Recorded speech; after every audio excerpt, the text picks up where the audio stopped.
Hello, everybody, and welcome to Forever Sports. And a bit of an update on the SA Rugby equity deal with Gayton Mckenzie having gotten quite involved in the process. He is now opened up on official meetings that have happened with SA Rugby and Ackley Sports Group, and he has insisted on the inclusion of local investment to try and negate the concerns, the legitimate concerns, he says, that a lot of the South African rugby public and South African public in general have regarding this equity deal, which was put on hold last weekend when the shareholders decided to postpone the vote. Before we sort of get into sort of how we've ended up here and what the current situation is, please do smash a like on the video. Please do subscribe to the channel as well. So the SA Rugby members and the members council, which is all the different unions, were set to vote on the approval of the acquisition of the approval of the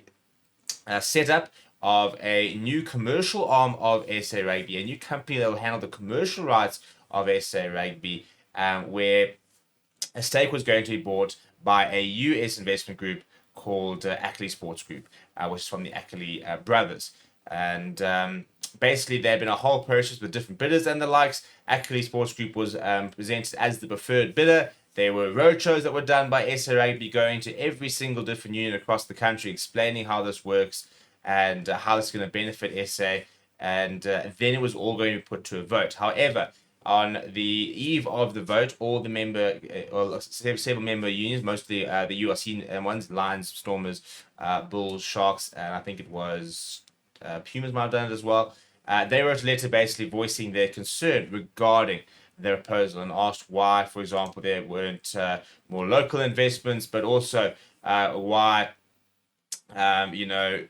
what the benefits were going to be, and lots of issues with regards to the valuation, saying that they had done independent valuations and the amount was going to be far too small for what it actually could have been with regards to bringing that investment into the country. It was supposed to be a 1.3 billion rand investment for 20% in the company, $75 million. So Gayton Mckenzie then stepped in and said he's got lots of concerns, and he does what he does, which is sort of jump on a bandwagon when something like this really sort of reaches the public and becomes quite a big event. So he said as follows. He said, when I met with Ackley Group and SA Rugby in London on Friday, I thanked them for their willingness to invest in South Africa because the Government of National Unity is on a huge drive to encourage foreign direct investments. He says, I also told them and sorry that we can't ignore the legitimate dissatisfactions with aspects surrounding the deal. Aspects of the deal make me unhappy as Minister of Sports.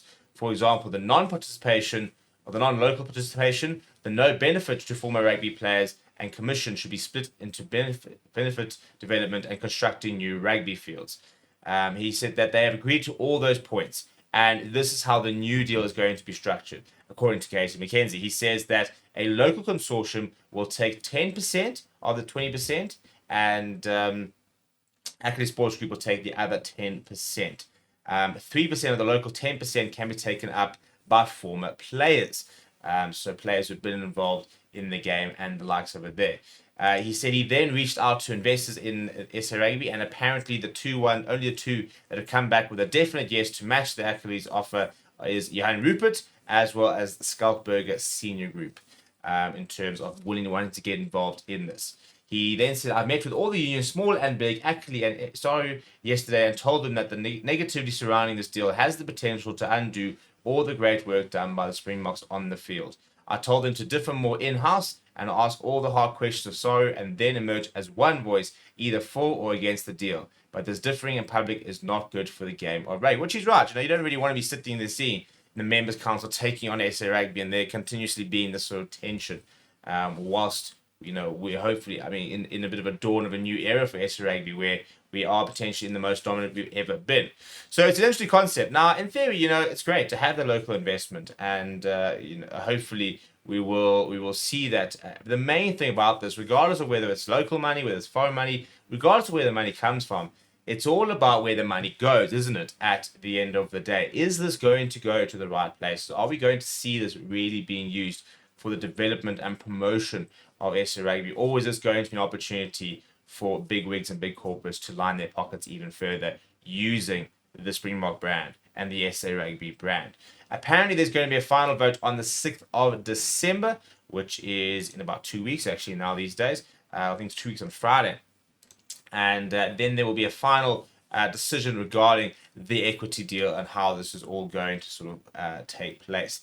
What do you think about the equity deal and the current news situation? Let me know what you think down in the comments below. Smash a like on the video. Subscribe to the channel as well. Thank you very much for watching. My name is Steve. I'll chat to you too.